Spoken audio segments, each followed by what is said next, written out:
Vedagni part 51. Krittika ఎప్పుడూ అటువంటిది చూడలేదు. ఆ రూము ఎందుకో ఆమెకు ఒక అద్భుతాన్ని చూసినట్టు అనిపించింది. అక్కడ వాతావరణం చూసి అలాగే అనిపించింది. ఆమె మనసు సంతోషంతో ఉరకలు వేసింది. ఆమె కూడా స్నానం చేసి సోఫాలో కూర్చుని అద్దంలో నుంచి బయటకి చూస్తున్నప్పుడు తలుపు శబ్దం అయినది. కృతిక వెళ్ళి డోర్ తీస్తే ఎదురుగా ద్రోణ. కృతిక ద్రోణాన్ని చూసి, ఏంటి ద్రోణ గారు అన్నది. ఫుడ్డు అని ద్రోణ అన్నాడు. కృతికకి ఆకలవుతుంది. చేతిలో పార్సిల్ ఆమెకు ఇవ్వబోతుంటే కృతిక అది తీసుకుని, మీరు తిన్నారా అని అన్నది. రూమ్లో ఉంది, తింటా అని ద్రోణ అన్నాడు. కృతిక ద్రోణతో, నేనొకటి అడగవచ్చా మిమ్మల్ని అన్నది.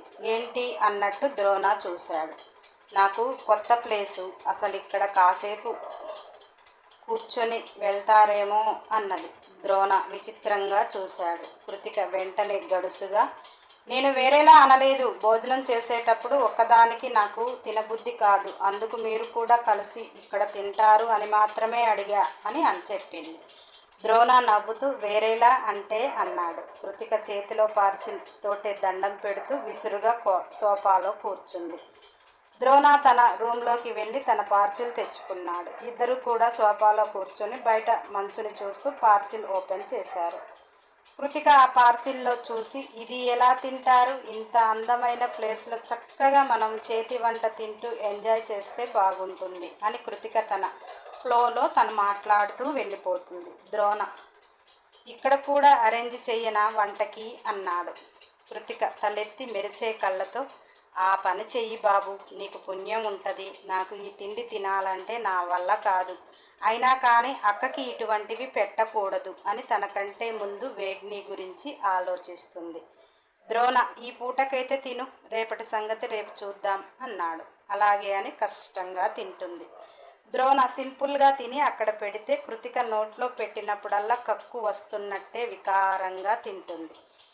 ఎక్కడ ఏ తిండికైనా భలే అలవాటు పడ్డారే అని కృతిక అడిగితే ద్రోణ, పాప, మేమెప్పుడు ఎక్కడ ఎలా ఉండాలో, మా పరిస్థితి ఏ టైంలో ఎలా ఉంటుందో ఒక్కొక్క రోజు తెలియదు. ఒక్కొక్కసారి ఆకలేస్తుంటే మంచినీళ్ళు కూడా తాగలేని పరిస్థితిలో ఉంటాము. అటువంటప్పుడు అన్నీ తట్టుకొని ఉండాలి కదా అని ద్రోణ అంటే, కృతిక అంతా విని, మీరు నన్ను పాప అన్నారు, నేను ఒప్పుకోను అని అన్నది. ద్రోణ, అదేంటి, అన్న పాప అంటాడు కదా, నేను అంతే అన్న పిలిచినట్టు అని అన్నాడు. అలా పిలిచే హక్కు ఒక బావగారికే ఉంది. కృతిక ఆ పిలుపు పిలిచేటప్పుడు తను ఎంత ఫీల్ అవుతుందో ఆమెకే తెలుసు. పాప అని వేద్ అనగానే ఇక ఏ పనైనా ఆపి వేద్ మాట వినటానికి మాత్రమే తను చూస్తుంది. అలా అతన్ని పిలుస్తుంటే ఆమెకు ఎంతో మైమరుపుగా తాను తన అనే బంధం ఉంది అన్న ఫీల్గా ఉంటుంది. అందుకే అది బావగారికి మాత్రమే సొంతం అని కృతిక అంటే, మరి మాకు లాంటోళ్ళు ఏమని పిలవాలి అని ద్రోణ అన్నాడు. కృతిక అంటే చాలు, నాకేమీ వేరే పేర్లు పెట్టకూడదు అని అన్నది. ద్రోణ కృతికతో, నీకు తెలియదు కానీ పాప అంటే నీకు భలే సెట్ అవుతుంది తెలుసా, క్యూట్గా ఉంటావు అన్నాడు. ఆడపిల్లలతో అలా మాట్లాడొచ్చా? తప్పు కాదు అని కృతిక అంటే, చూడండి కృతికా మేడం గారు, ముద్దుగా ఉన్న వారిని ముద్దుగా ఎవరైనా పిలుస్తారు. దానికి కూడా మీరు తప్పు పడితే నేనేమీ చెయ్యలేను అని వ్యంగ్యంగా కృతికా మేడం గారు అన్నాడు. కృతిక ద్రోణ ఇందాక పాప ఇప్పుడు మేడం అని పిలిచిన పిలుపులో అతని మనసు కాస్త బాధపడ్డదని అర్థం చేసుకోగలిగింది. కానీ పాప అని పిలిచే హక్కు ద్రోణకి ఇవ్వాలనిపించలే మనసులో. కృతి అని పిలవచ్చు కదా మేడం, తోడం అనపోతే అనుకుంది. అలా మాట్లాడుకుంటూ తినేశారు. కాస్త చీకటి పడుతున్న కొద్దీ చలి ఎక్కువగా అనిపించింది.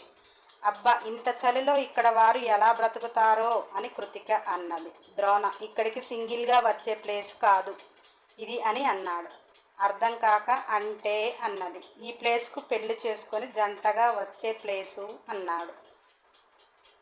కృతిక వెంటనే అసలు ద్రోణాన్ని కూడా చూడలేక, నేను పడుకుంటా, మీరు వెళ్తారా అన్నది. ద్రోణ ఏమీ మాట్లాడకుండా తను వెళ్ళిపోతుంటే కృతిక, ద్రోణ గారు, రేపు ఉదయం వంటకి ఏర్పాట్లు చూడండి, నేను తిండి తినలేను, అక్క కూడా మంచిది కాదు, ఏమేమి కావాలో నేను చెప్తా, మీరు తిండి అని కృతిక అంటే, అన్నీ అరేంజ్ చేస్తా, కానీ నువ్వు కావాలన్న గోంగూర కట్టలు మామిడికాయ చెక్కలు ఇక్కడ ఉండవు మరి అన్నాడు. కృతిక అదేంటి, కూరగాయలు అన్నాక అన్నీ దొరకవా అని అన్నది. అన్ని రకాల నాన్ వెజ్ దొరుకుతాయి కానీ కొన్ని రకాల వెజిటబుల్స్ దొరకవు ఇక్కడ అన్నాడు. సరేలేండి, ఇక్కడ ఉన్నవి మనకు ఎక్కువ తినగలిగినవి తీసుకురండి అని ద్రోణతో తలుపు దగ్గరికి వెళ్ళింది. అతను వెనుతిరగకుండా తన గదిలోకి వెళ్ళిపోయాడు. తలుపు గడియ పెట్టుకుని కృతిక మనసులో మంచివాడే కానీ ఏది మనసులో ఉంటే అది టక్కున అంటాడు. కొంచెం కూడా ఆడపిల్లతో మాట్లాడుతున్నా అనుకోకపోతే ఎలా అని వచ్చి బెడ్ మీద కూర్చుంటే తను ఎక్కడికో లోపలికి వెళ్ళిపోతుంది. ఆమెకు అది పడుకోవటానికో అని భయం కలిగింది. అంత మెత్తటి దాని మీద అంత క్రితం ఆమె పడుకోకపోవటం, అందులో కూర్చోగానే ఎక్కడికో వెళ్ళిపోతుంది అన్న భయం. పడుకుంటే నేను లోపలికి వెళ్ళిపోతానేమో అని ఒక కంగారు. అలా ఎంత ట్రై చేసినా భయం కలుగుతుంటే గబగబా బయటికి వచ్చి మళ్ళీ ద్రోణ గది తలుపు తట్టింది. ద్రోణ గడియ తీయగానే ఓని వేలుకు చుట్టుకుంటూ ఎటో చూస్తూ కనిపించింది. కృతికని, ఏంటి మేడం గారు మళ్ళీ వచ్చారు, మీకు భయం కాని అవుతుందా ఏంటి అని అన్నాడు. కృతిక వెంటనే ముఖం ఎర్రగా పెట్టి, నాకు అటువంటి భయాలు గీయాలు ఏమీ లేవు కానీ అని చెప్పలేకపోతుంది. ద్రోణ, భయం లేకపోతే హాయిగా పడుకో అని అన్నాడు. కృతిక పడుకోవటానికి ఆ బెడ్ లోపలికి ఎక్కడికో పోతుంది, భయంగా ఉంది అని వేరేలా కాదు అని అన్నది. ఓ మెత్తటి పరుపనా, అక్కడ పడుకున్నప్పుడు పైన కూడా ఇంకో బ్లాంకెట్ ఉంటుంది, అది కూడా వేసుకుంటే మీరు సేఫ్గా పడుకున్నట్టు ఉంటుంది, భయపడకుండా పడుకోండి. ఇక్కడ అంతకంటే వేరుగా ఉండవు, కింద పడుకున్నారనుకో చలికి తట్టుకోలేరు, ఇక ఆ బెడ్లో మాత్రమే మీరు పడుకోవాలి అని ద్రోణ అంటే ఇక అక్కడ ఏమీ మాట్లాడలేక తప్పదు అనుకుని మెల్లిగా తన గదికి వచ్చింది. కింద అంత మెత్తగా లోపలికి పోతుంటే పైన అంత మందంగా ఉన్న దాంట్లో మెల్లిగా దూరి ముఖం ఒకటి బయట పెట్టి పడుకుంది. ఏదో పడుకున్నట్టు లేదు, మొత్తం ప్యాక్ చేసుకున్నట్టు అనిపించింది అనుకుంటూ నిద్రపోవటానికి ప్రయత్నించింది. ఎంతకీ రావటం లేదు. అలా ఆలోచిస్తున్న ఆమెకు ద్రోణ అన్నమాట గుర్తొచ్చింది. ఇక్కడికి సింగిల్గా రారు మేడం, జంటగా వస్తారు అనగానే, జంటగా ఎందుకు వస్తారు తెలుసుకోలేని అంత చిన్నపిల్ల కాదు కాబట్టి ఆమె పెదవులపై చిరునవ్వు వచ్చింది. ఆమె మనసులో అవును కదా, జంటగా వస్తే వారికి చలి ఒక లెక్క కాదు అనిపించింది. మనసుకు ఏ రోజు ఇంటి దగ్గర ఉండగా ద్రోణతో అసలు ఏదో పనికి మాట్లాడింది, తన పని తాను చేసుకునేది. ఈరోజు ఎందుకో అతనితో కాస్త ఎక్కువ మాట్లాడినట్టు అనిపించింది. కృతిక మగవారితో మాట్లాడటం చాలా తక్కువ. అలా ఆమె మనసులో ద్రోణ మెదిలాడు. కానీ అతని వివరాలు ఆమెకేమీ తెలియదు. పెళ్ళైన వాడేమో అనుకుంది. అయినా పెళ్ళైతే నాకేంటి, కాకపోతే నాకేంటి అని మళ్ళీ తనను తానే సమాధానం చెప్పుకొని కష్టంగా నిద్రపోయింది. మరుసటి రోజు ఉదయానికి ద్రోణ ఇంటి దగ్గర ఎలా అరేంజ్ చేస్తాడో జాగ్రత్తగా వాళ్ళకి సరిపడ సామాను చిన్న చిన్న వస్తువులతో కాస్త వంటగదిని వంట చేసుకునటానికి సెట్ చేసి అది మొత్తం కృతిక రూమ్లోనే అరేంజ్ చేశాడు.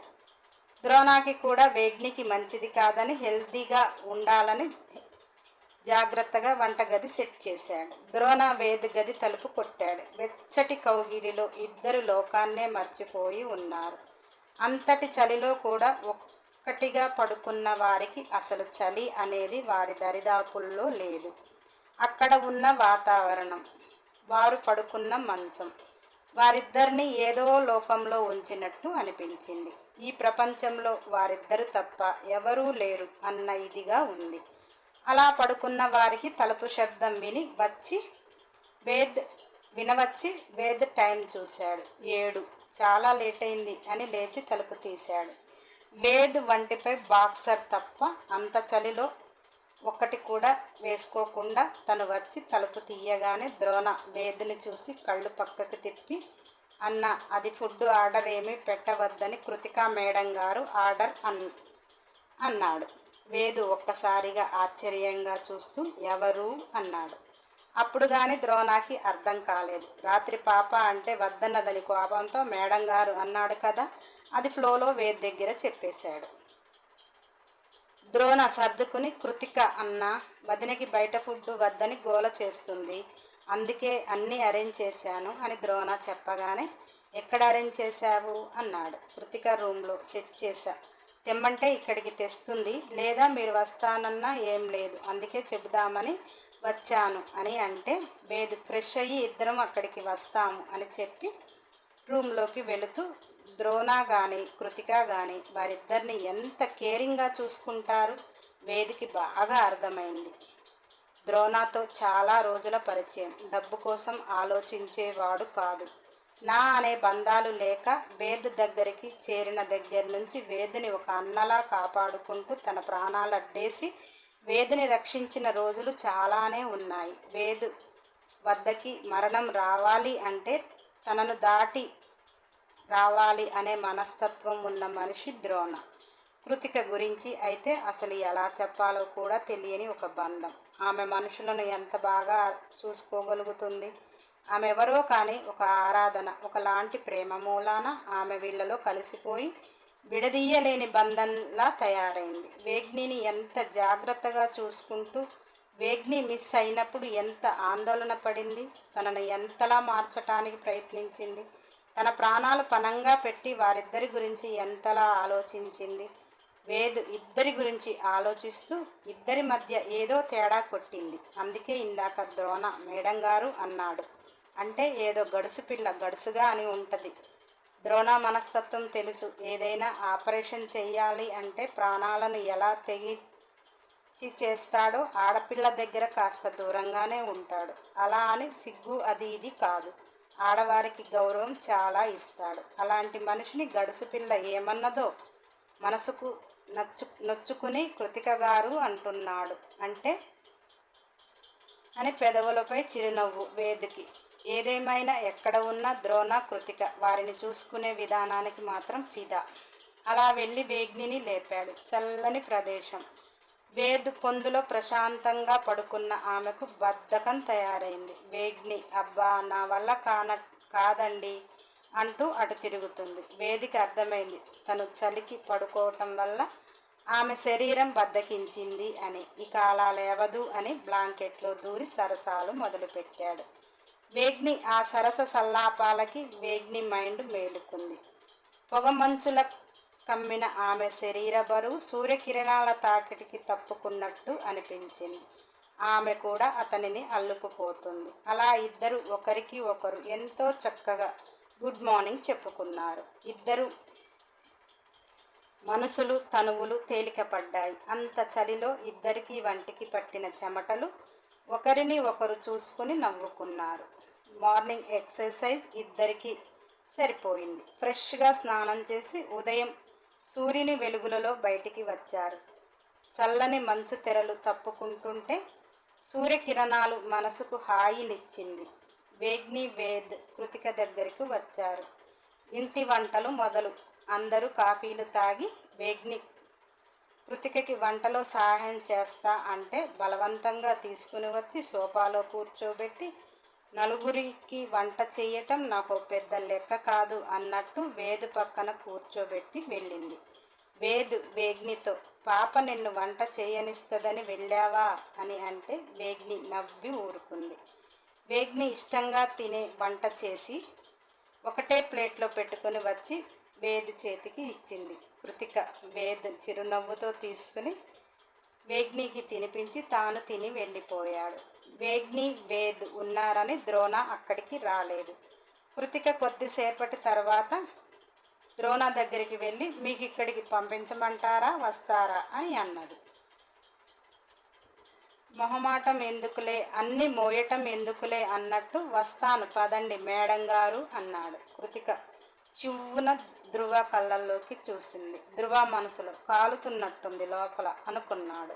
లేకపోతే ముద్దుగా పాప అంటే అర్హత లేదంటాదా, చూస్తా మేడం గారు అని పిలవగానే ముఖం ఎర్రగా పెట్టుకొని చూస్తుంటే ఇంకా ముద్దుగా అనిపించింది. ఇది కూడా బాగుంది అనుకున్నాడు మనసులో. కృతిక తన గదిలోకి వెళుతూ మనసులో పొగరు మామూలుగా లేదు అని గొనుక్కుంటూ వెళ్ళింది. ద్రోణ సోఫాలో కూర్చుంటే కృతిక టిఫిన్ తెచ్చి చేతిలో పెట్టింది. ఇంటి దగ్గర ద్రోణ కృతిక చేతి వంట ఎప్పుడూ తినలేదు. ఎందుకంటే విల్లాలో ఉన్న వారికి మాత్రమే కృతిక వంట చేస్తుంది. మిగిలిన వారికి స్టాఫ్కు చేసి అక్కడికే భోజనం పెడతారు. మొదటిసారి ద్రోణ కృతిక వంట తింటున్నాడు. ఆమె ఎవరికి పెట్టినా ప్రేమగా వండి పెడుతుంది. ద్రోణ మొదటిసారిగా అంత కమ్మని వంట తింటూ ఈవిడ గారి చేతిలో ఏం మహత్యం ఉందో కానీ చేసుకునే మొగుడు ఎవరో కానీ అదృష్టవంతుడు అని అనుకున్నాడు. ద్రోణ తింటూనే ఉన్నాడు. కృతిక కావాలని వడ్డిస్తూనే ఉంది. అంటూనే ఉన్నాడు. ఎంత పెట్టినా తినేస్తున్నాడు. కృతిక మనసులో ఇతగాడు అసలు మనిషేనా లేకపోతే లోపల ఏమైనా దయ్యం కూర్చుందా, ఎంత పెడితే అంత తినేస్తున్నాడు అని అతనికి పెడుతూనే ఉంది. వెళ్ళి పూరీలు కాల్చుకుని వస్తూనే ఉంది. ద్రోణ తింటూనే ఉన్నాడు. ఇష్టంగా వడ్డించాలనిపిస్తుంది కానీ మరి ఇంతలా తింటారా మనుషులు అని మనసులోకి వచ్చి మళ్ళీ ప్లేట్ చాపుతుంటే ఇంకా ఎక్కడ ఉంది, అయిపోయింది, ఒక 2 ఉన్నాయి నాకు అని చెప్పింది. ద్రోణ వెళ్ళి చేయి కడుక్కొని ప్లేట్ అక్కడ పెట్టేసి వెళ్ళిపోయాడు. కృతికకి బాధగా అనిపించింది. తినేవారికి వండి పెట్టాలి అనేది ఆమె నైజం. కానీ ఎన్నడూ తిననోడులా అంతలా తినేశాడేంటి? ఏమోలే, కొందరు తినేవాళ్ళు ఉంటారు, కొందరు తిననోళ్ళు ఉంటారు అని తనకు తానే సర్దుకుంది. అలా టిఫిన్ ముగించుకుని దగ్గరలో ఉన్న కొండ ప్రాంతాన చూద్దామని బయలుదేరారు. కృతికని వచ్చాక వంటలు చేద్దులే అని బలవంతంగా ఆమెను కూడా తీసుకువెళ్ళారు. దగ్గర పట్ల ప్రకృతి అందాలను చూస్తూ మెల్లిగా నడుచుకుంటూ నిదానంగా వేగ్నిని తీసుకుని వేదు వెళుతుంటే ద్రోణ, కృతిక ఇద్దరు కాస్త ముందుగా నడుచుకుంటూ వెళ్తున్నారు. అలా వారు వెళ్ళేది వెనక వచ్చే వారిని చూసుకోకుండా చాలా ముందుకు వెళ్ళిపోయారు. వేద్ ఇద్దరు ఒంటరిగా వెళితే దగ్గరగా ఉంటారని, వేగ్ని ఎక్కువ నడవలేదని నిదానంగా వెనక్కి తిప్పుకొని వెళ్ళిపోయాడు. నెక్స్ట్ ఎపిసోడ్ కోసం సబ్స్క్రైబ్ చేయండి, లైక్ చేయండి, షేర్ చేయండి, కామెంట్ చేయండి. అన్ని ఎపిసోడ్ల కోసం బెల్ ఐకాన్ టచ్ చేయండి.